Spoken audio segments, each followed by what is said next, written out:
Hello there. Thank you. Good night. Okay. How's it going? Hello, everyone. Thank you so much for coming. Hello. Good to see you. Should we have everybody out there be quiet? Hey, quiet down over in the Comic-Con. We're trying to have a panel. Oh, look at, he has a red. Should I be concerned? His mic cable is red. Don't tempt me.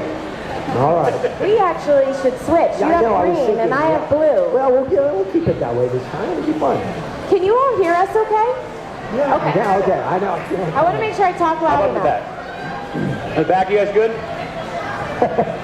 If they don't respond, I guess we have our answer. All right. Well, welcome. Well, I am James Arnold Taylor. This is Ashley Eckstein. Ahsoka Tano.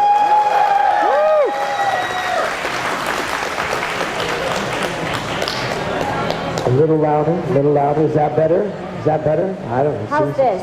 Can you hear me? Yes. Okay. Okay. Ashley, how are you? I'm doing great. This is my first time to New Mexico. Oh, it is? Yes.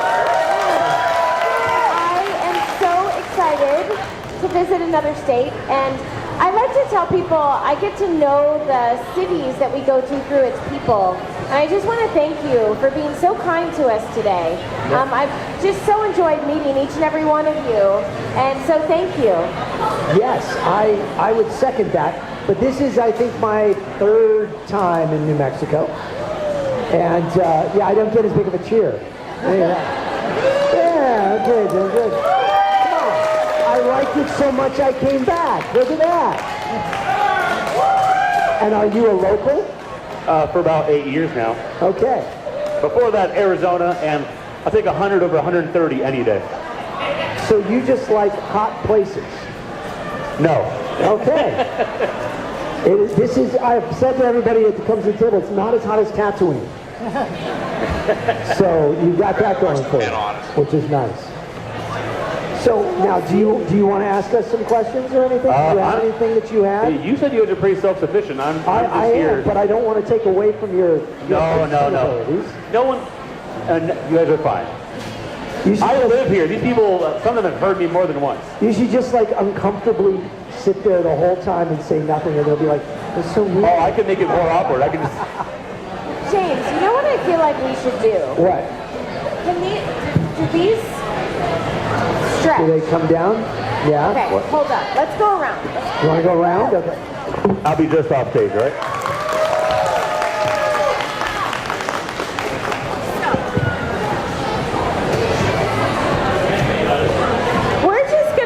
Hang out. Oh yeah, hang out. Okay. And we have a microphone. Yes. And so if you want to line up. Yeah, does anybody want to ask us questions? Let's see. Maybe line up down the center. By chopper? And one at a time come up and ask your question on the microphone so everyone can hear it. I've got a mic right here too. A long yellow one. Oh, we got the yellow. Now yellow, that's also kind of a... Actually, yours might be better. Yeah. Okay, so come on up.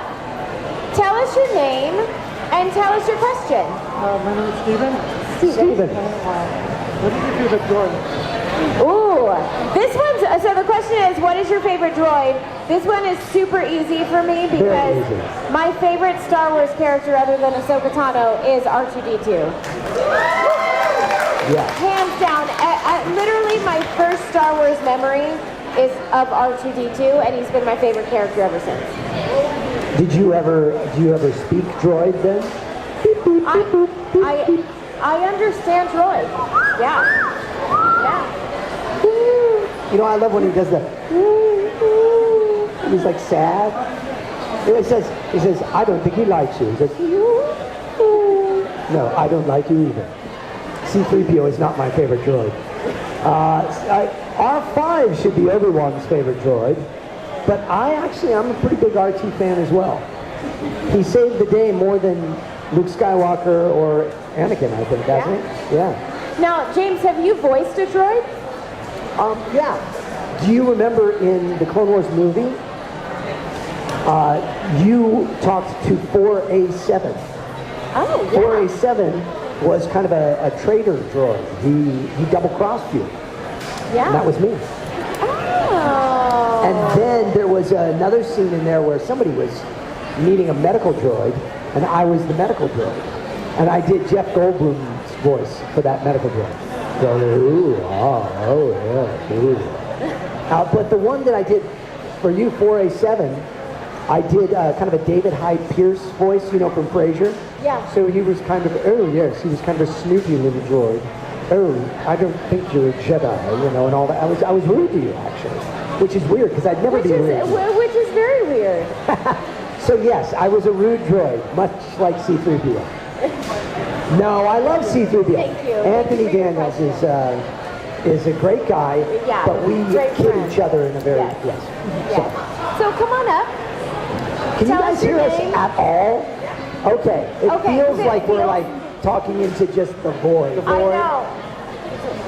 Hi, I'm Marcos, and Hi. the question I have is, when you guys were like cast for y'all's roles, like how did it make you guys feel at the time? Oh my gosh. How did you feel, Ashley, when you were cast as Ahsoka Tano? Well, so I'm a big Star Wars fan. We both are. And so I literally felt like I had won the lottery. I truly felt like I'd won the lottery. But keep in mind, this happens a lot with voice acting. You will get the job, and then they will decide to recast you and fire you. And I have been recast already twice for 2 different series. And so I actually was like super excited and then equally terrified because I didn't want, like, this was a once in a lifetime role. So I didn't want to like get my hopes up and then lose it. So I would say I didn't truly celebrate until the movie came out in 2008. And I was like, okay, well, they didn't recast me yet.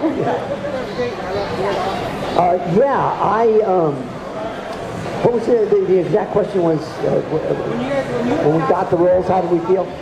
Well, so I was Obi-Wan for the micro series of the Clone Wars. You guys know the micro series? Yeah. Cheap applause. I can always get cheap applause when I mention it. But I was Obi-Wan that, so it's been 23 years that I've been the voice of Obi-Wan Kenobi. You were 2 years old. I'm an old man now. Just call me Old Ben. So I was thrilled because I had no idea what it was for. I thought it was for some trailers or something. So a lot of times I voice double for celebrities if they're not available. So I come in and do their voice. So for like Hiccup in How to Train Your Dragon, or well, wait a second, Michael J. Fox, or Great Scott, Marty, I could do Christopher Lloyd, or Christopher Walken, or Captain Jack Sparrow makes. And so I thought I was just doubling Ewan McGregor for a trailer or something for the movie, and then I found out it was a Star Wars cartoon, and I was like, Star Wars and cartoons coming together. My mind was blown. But when we did our Clone Wars, it was kind of the same thing. I had been doing Obi-Wan for a long time for Lucasfilm, but you still kind of hold your breath. You're like, I don't want to take a chance. I don't want to say anything. But we worked 2 years ahead. So we were always 2 years ahead on everything that we did. So by the time everybody else knew, we kind of knew, right? Yeah. Thank you so much. Thank you so much. Thank you. Thank you so much. All right. Nice to meet you. All right. Look at that. Awesome. Okay. Hello there. What's your name and what's your question? Hi, my name is Jesus. Hi, Jesus. So I just recently started watching like Star Wars in general. Really? Well, welcome. So my friend, the one that just came on, my buddy Marcos, he's like super into Star Wars, and he started talking about it when we started hanging out and stuff, and I was like, all right, whatever, you know, I didn't know Star Wars. So then, because I remember as a kid, I started watching clips. I just saw it on the TV passing by of the Clone Wars, and I was like, okay, that's pretty cool. My favorite character in the Clone Wars is Captain Rex. Captain Rex, yeah. Do you have any Rexes out there? But I just wanted to ask, since I just started watching Star Wars, like, cause I watched it on Disney Plus in the chronological order, I just wanted to ask about the clones. Like, what are your thoughts about the clones? Like, why do you, like, Well, I just want to know your thoughts, honestly. I think the cool thing is if you watch A New Hope, and Obi-Wan and Luke are talking about the Clone Wars. You fought in the Clone Wars? And he says, yes. I was once a Jedi Knight like your father. We have no idea what that meant back then, growing up. And then Attack of the Clones and all that comes out, and then you go like, oh, it's going to be like one dude cloned into an army. That was so not what I was expecting, you know? But it's now, I couldn't think of it being any other way. And so I'm guessing that was always in George's head. I don't know, Ashley. I don't know what your thoughts are about the clones. Well, my thoughts are more about Ahsoka's relationship with the clones. So, you haven't gotten to the end of Clone Wars yet, right? So, I actually am caught up all the way to Rogue One. Oh, okay. So you've seen all of Clone Wars? All the Clone Wars. Oh, wow. Like in chronological order, according to Disney Plus. Yeah. Rogue One. Nice. Okay. So as we see, in season 7, the series finale of Clone Wars, those are Ahsoka's brothers. She doesn't see them as, just clones of each other. She sees them as her brothers. And, I love Ahsoka's quote, "The Republic couldn't have asked for better soldiers, nor I a better friend." And their relationship is so special. I think of the clones as individual characters at this point. So, Jesus, have you not seen A New Hope yet? That's the one I'm going to watch next. I'm so excited for you. I'm going to watch it today. Star Wars A New Hope. Wow. I'm so excited for you, Jesus. Wow. That's amazing. I wish I could go into hear your brain and be a part of that, right? Because I can't even imagine. Tell us tomorrow what you when you come back tomorrow, let us know how it was. You got homework, buddy. Thanks. Hello there. Hi. Oh, he's got red shoes. Should I be worried? No, I think. Okay. All right. So my name is Kyan, and Hi, Colin. a lot of us are fans of Star Wars. We all grew up, most of us watching it, and I assume the same is for the two of you. How did it the fan pressure, especially getting cast as Obi-Wan and Ahsoka, two of the main characters of the Clone Wars?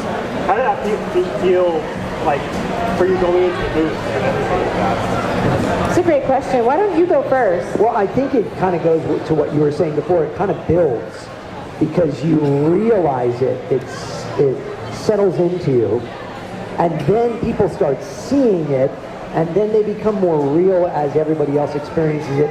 Because before that, it's almost just like another acting job where you're like, okay, I just want to get this right.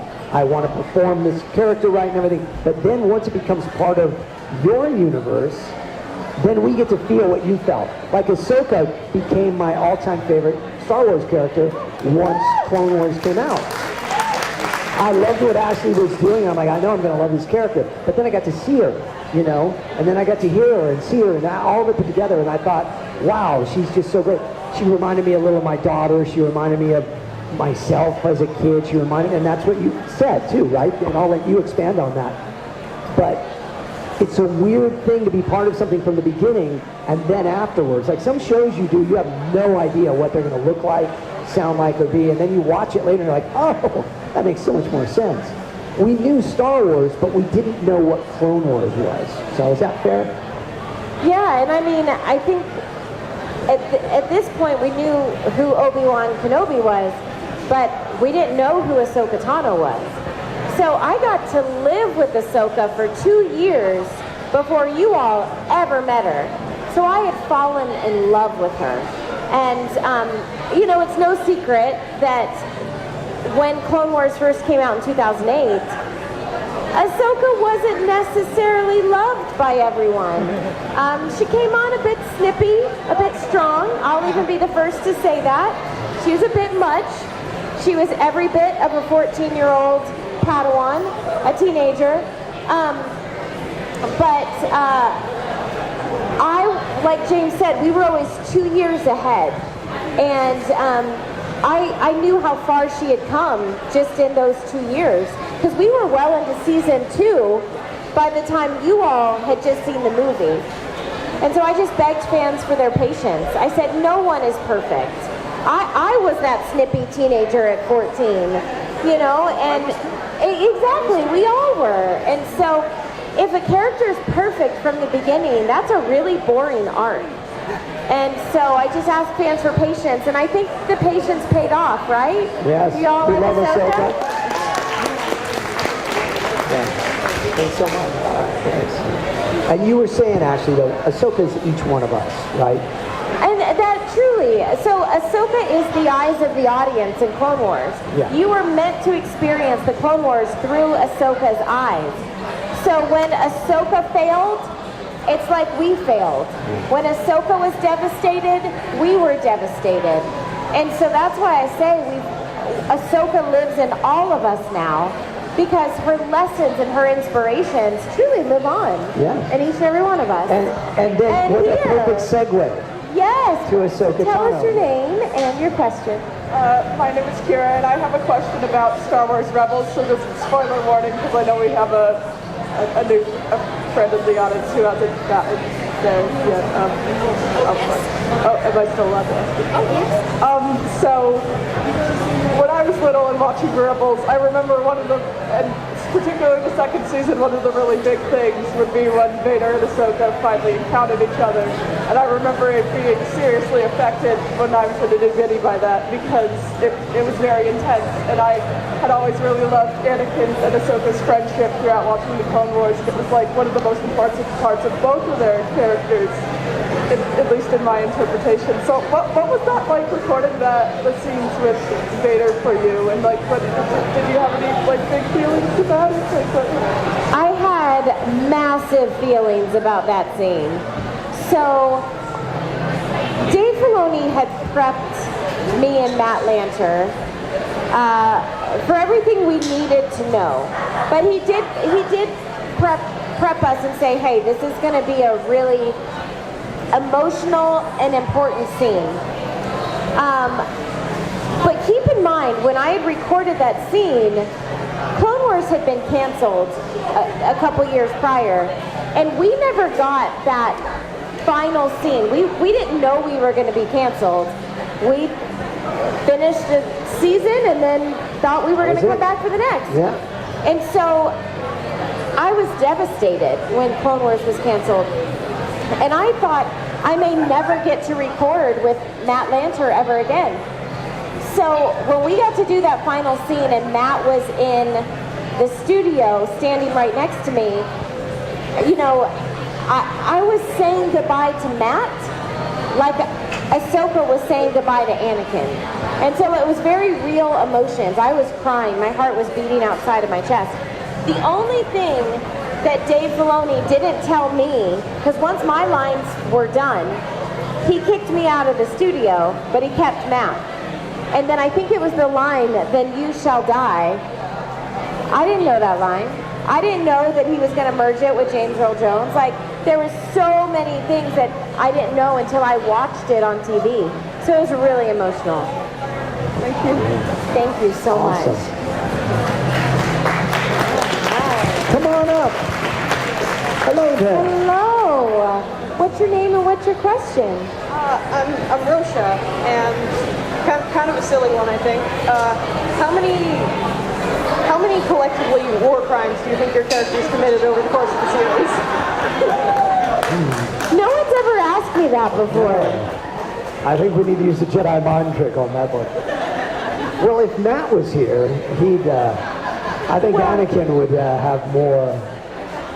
It would go Ahsoka, Obi-Wan, Anakin, I think. In Yeah. I mean, I've always said that Ahsoka is almost like a mix of Anakin and Obi-Wan. Oh, yeah. So Ahsoka's more guilty by association because Anakin made her do it. And so is Obi-Wan.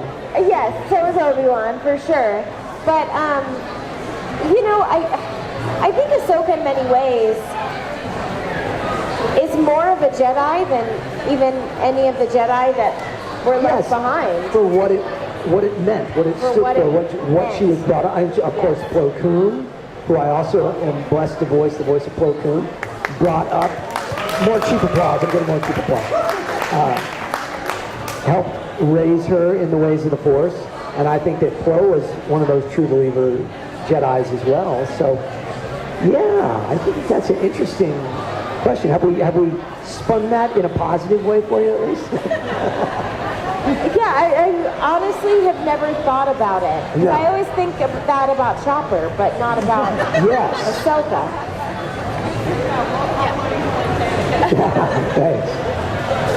And Matt wishes you all well, and he's very sorry he's not here. But his doctor advised that he would not be able to travel this weekend. So that's why he's not here. We're very sorry. We love Matt. The three of us usually go everywhere together.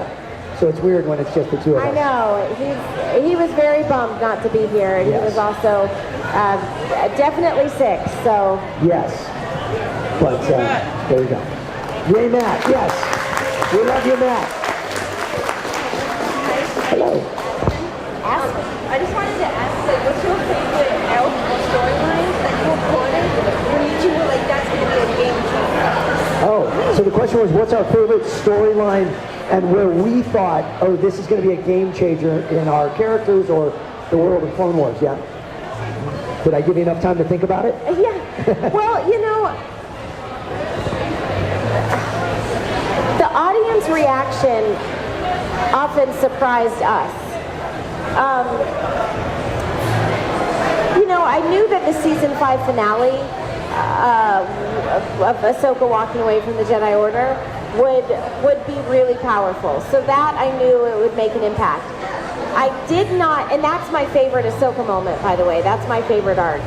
I did not realize the impact it would have because they canceled the Clone Wars on that arc. So it became an impactful storyline, which then became even more impactful because it became the end of the series for several years.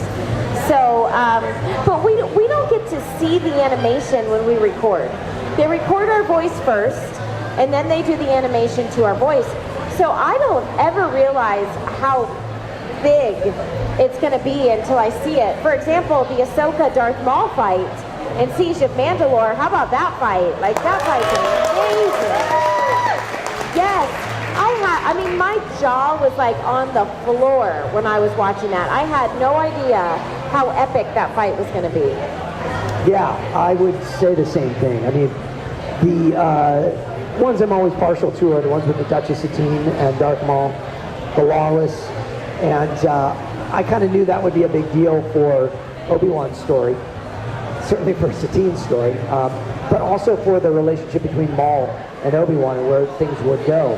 But again, going back to the fact that we didn't know it was going to be over the way that it was, it's very hard to piece it together now without that hindsight. So the Mortis arc, though, I would say, I think we also thought this is going to change Star Wars, because it was talking about what the Force was in a new way. And George opened up doors that he had never opened up before. So probably that one too. Yeah. Thanks so much. Great question. All right. Yes, sir. Good to see you again. Hi, my name is Joshua Cosley, spelled C-O-C-L-E-Y. Don't forget the E, otherwise Cosley mistake. Just go. What is each of your favorite movies and why? Favorite movies? Star Wars movies? Our favorite Star Wars movies? By the way, did that music get louder over there? It seems like it's louder. Okay. We'll talk over the music. Ashley, you have a favorite Star Wars movie? My favorite Star Wars movie is Star Wars The Empire Strikes Back. Yeah. I love the Jedi training in it. You know, the Yoda and Luke scenes and Dagobah. I'm a sucker for a good love story, so I love the Han and Leia moment. The scenes with Luke and Vader. I mean, I just love so much about it. Yes, and that one is, I think, so many people's favorite, and it was mine for many years. But then I was doing a podcast with a friend years ago, and he asked me that question, and I had a bit of a change. All these years of voicing Obi-Wan, and you look at what Sir Alec Guinness did with the character, and then you look at what Ewan McGregor did, and I want to always pay homage to both of them, and I thought, but without A New Hope, we don't have any Star Wars, which I don't know where Jesus is at, but yeah, he hasn't seen it yet. But A New Hope is my favorite Star Wars movie because it makes everything possible. So, there you go. What is yours? It's between Empire Strikes Back and Revenge of the Sith. So. Revenge of the Sith, yeah, that's and Empire Strikes Back. Yeah, so very good. All right. Thanks so much. Thank you very much. So much. I love your hair. Oh, thank you. My Ahsoka hair. He loves Ahsoka hair. Oh, you got a golf clap for your hair. Okay, golf clap. All right, come on up. How are we doing on time? I think we're doing Tell okay. us your name and tell us your question. Hi, my name's Hayden, and I'm a film student, and I was wondering if you could tell us the difference between how George Lucas's Lucasfilm is different from Disney's Lucasfilm, since you've worked on both now. Oh, okay. Well, you know, if you go back to the beginning and talk about A New Hope, he was an independent filmmaker trying to work outside of Hollywood. And he was creating stories and ways of filmmaking that were very different, even from the fact that there were no opening credits. In the very first Star Wars, you know that, like he got fined by, you know, filmmaking, like the Directors Guilds and all that. You can't not have the credits in the beginning of the movie. I don't know if you know that. It was like, you're not allowed to. So he was changing, he was redefining filmmaking. And, you know, Disney had a time when they were doing that as well, but then by the time they bought Star Wars, all of film had been changed by what George Lucas did. So in other words, it's all almost full circle to where the way we appreciate movies and special effects and storytelling was all done because of what George had affected in our lives before. So great Scott, Marty. This is a space-time continuum. But they're very different beasts. They're completely different ways of making it. George was not looking at, you know, what audiences thought or meters on things or reading charts. And that's not to say that's Disney's fault. That is the way that all filmmaking is done now. So it's almost impossible to judge like how the two are different or what should be one way with one or the other. And I think that the new ones are just telling new stories in a new way for new audiences. So yeah, I've tried to be as diplomatic as I can with that, Ashley. How'd I do? I think you covered it.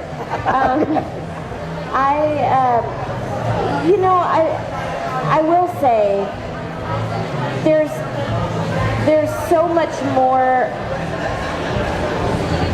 When we were making Clone Wars, it was the only project. So George was very hands-on with the Clone Wars. And it was a really special time to be able to say that we were working on a project that was truly a passion project for George Lucas. Yeah. Now, Star Wars is so big. There's so many more people involved and so many more stories to tell, which is also an exciting thing for Star Wars to live on for many, many more generations. Yeah. But selfishly, I look back on that time, and it was a very special time that we got to work with George Lucas when it was his Star Wars. Yeah. Yeah. Fair enough? Okay, good. Thanks. Best of luck with everything. All right. What do we got? We're getting through some questions here, Ashley. Good. Hi, my name is Jared. Jared, hi. This is a question for our Battlefront gamers. It's kind of a two-parter. James. Yes. I know you worked on Battlefront 2. Yes.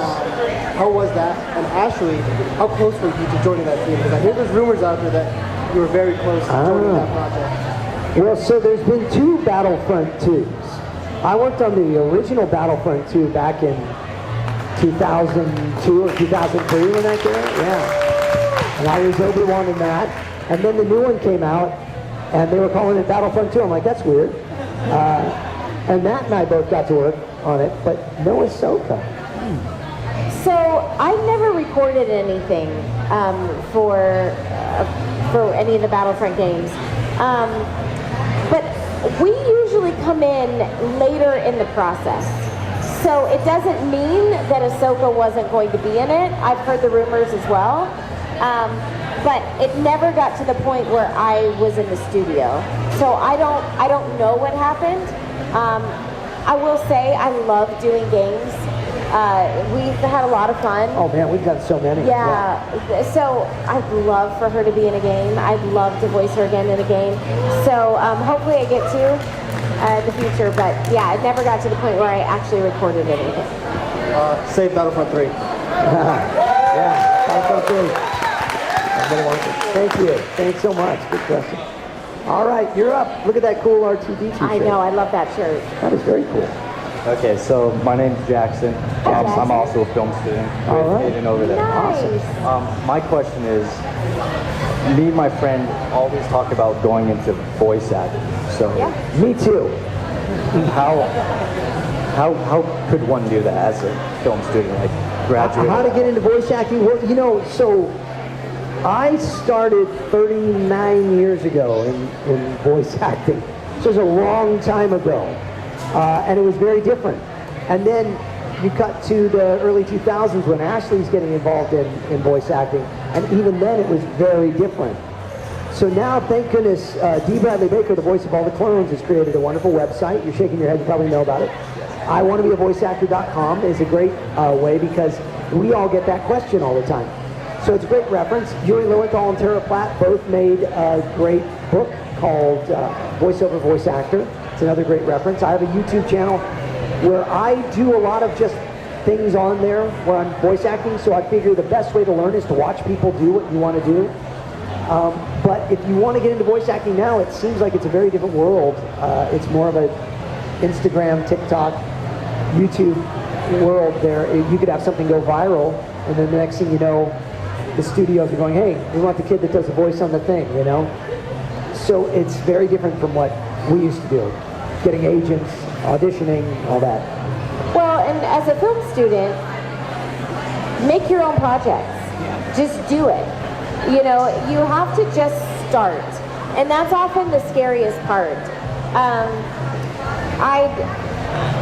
I did something this week that actually really scared me with my friend. We launched a podcast. We've been working on it for 2 years. What's the name of it? It's called Hype Friend. Hype Friend. Thank you. Where can they go to listen to it or watch it?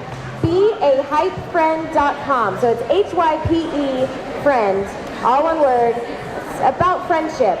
But I share that, not for a selfless plug. I'll do that for you, yes. Thank you, James. But I say that because I was terrified to do it, and I almost didn't do it. I actually tried to back out a couple times, because I'm just like, I don't know if I can do this. But I'm so glad I did. And so the thing is, no one's stopping you. If it's something you want to do, pick up a book and try different voices. Yeah, comic books are great. Create now, because of YouTube, you and your friend Hayden here could make a movie on YouTube and do your own voices. We're working on one. Okay, amazing. good. That's how you start.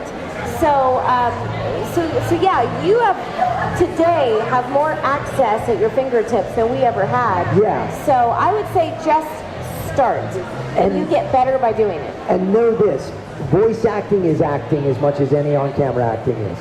So take it from that angle. Don't ever take it from, oh, I'm just doing a voice in a room. No, you are acting, and you are creating characters, and you are telling story, and you are moving imaginations into new places. So, and be grateful for it. I always say a big prayer of thanks that I get to be on a microphone in a little padded room and talking to myself, because it's the greatest job in the world. So yeah, good luck with you, man. Thank you. Hello there. My name is Jordan, and my question is for you.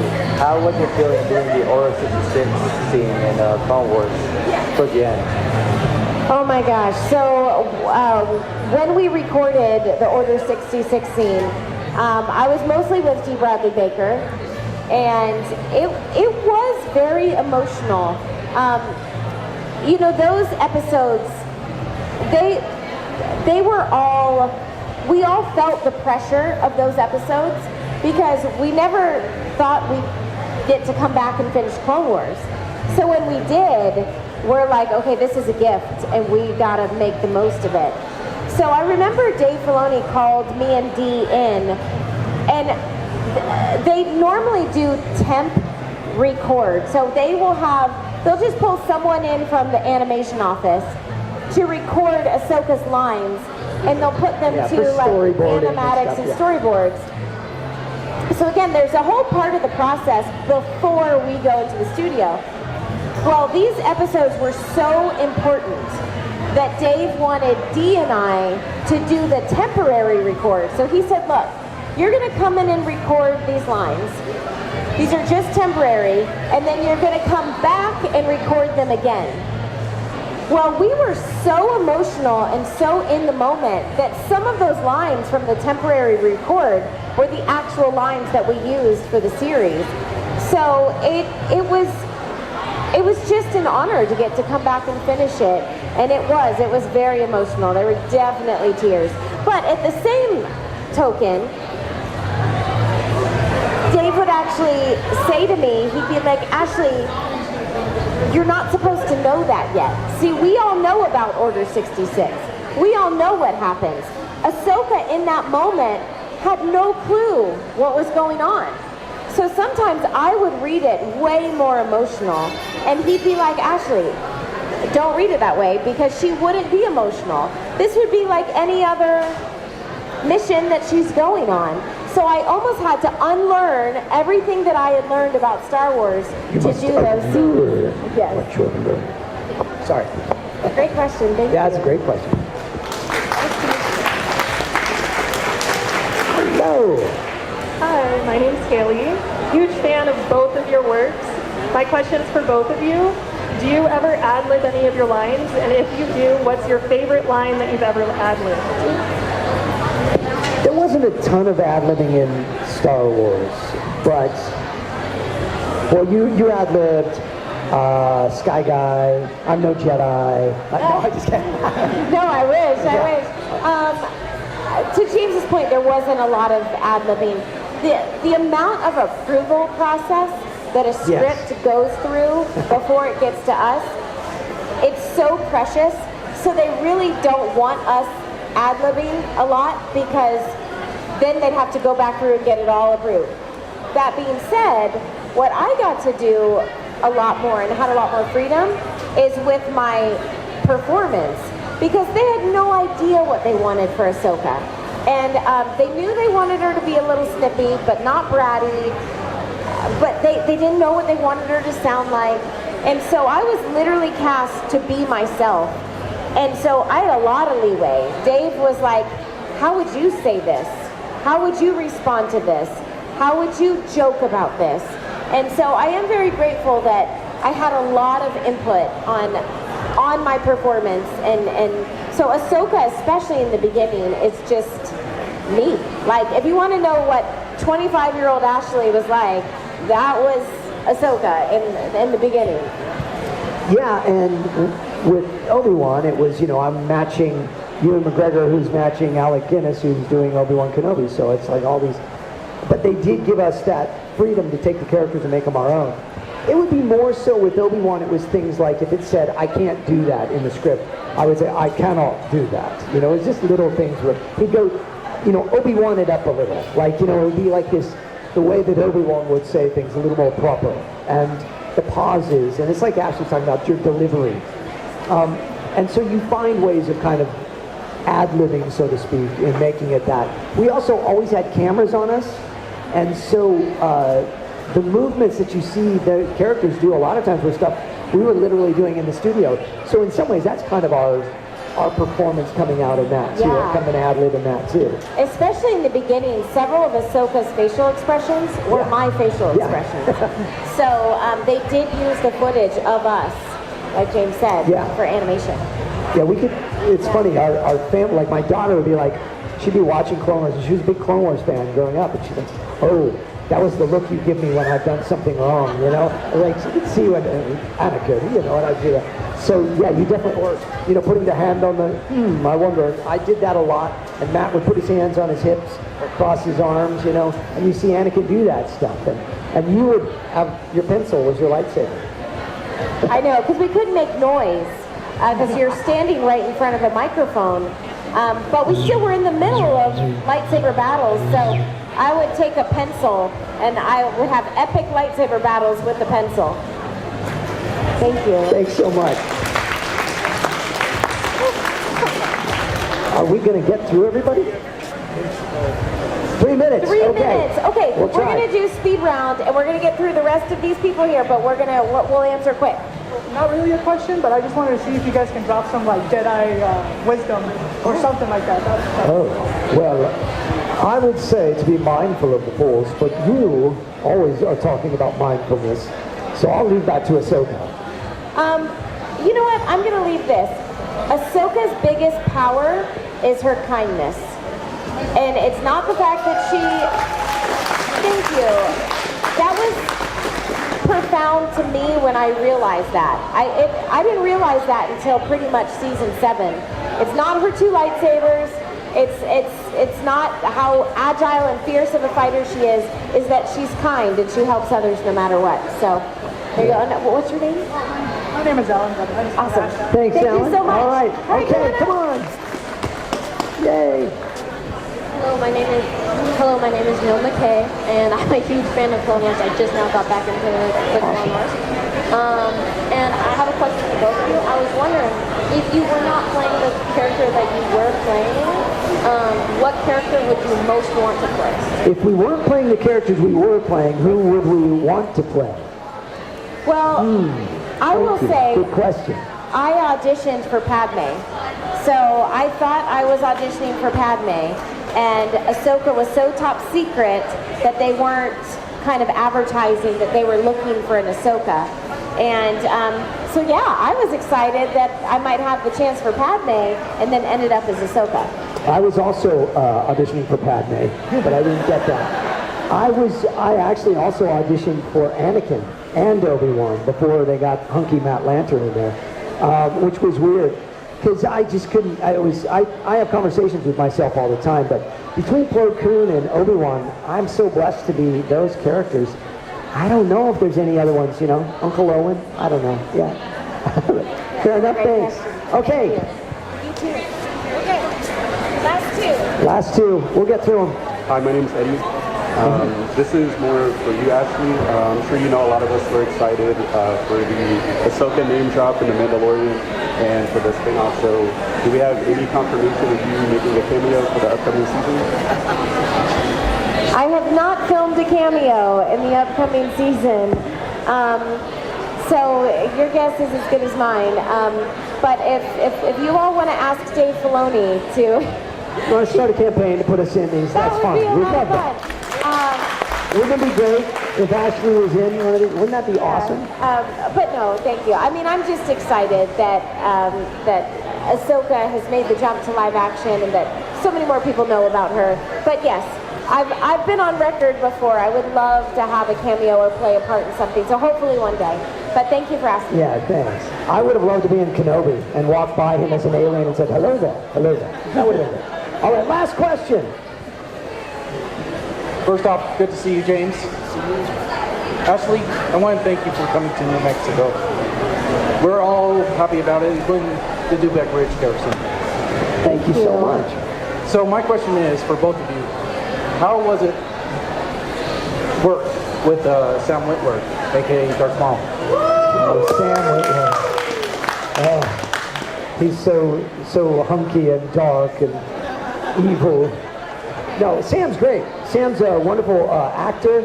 He's a funny guy, and yet he knows his Star Wars, and he loves picking it apart and talking it almost as much as Dave Filoni, or maybe more, I don't know. But yeah, no, we love working with Sam.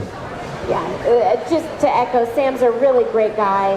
You know, he plays these evil characters at times, but he's not at all. He's just a nice guy, and we look forward to being in the studio with him. And maybe he'll come out here sometime to another Toon Fusion. Wouldn't that be wonderful? And on that note, thank you all so much. Ashley, you have any closing words? One final note. I want to thank all of the fan organizations here, the 501st, Rebel Legion, Mando Mercs, Droid Builders. Who else do we have? Saber Guild. Am I leaving anyone out that's here? Oh, I thought I said Mando Mercs, but I guess I did it. Mando Mercs. So thank you. Thank you all you do so much good for so many. You are a force for good. So thank you. Thank you so much. And thank you all. God bless you. Thank you for coming to our Thanks so panel. much. See ya.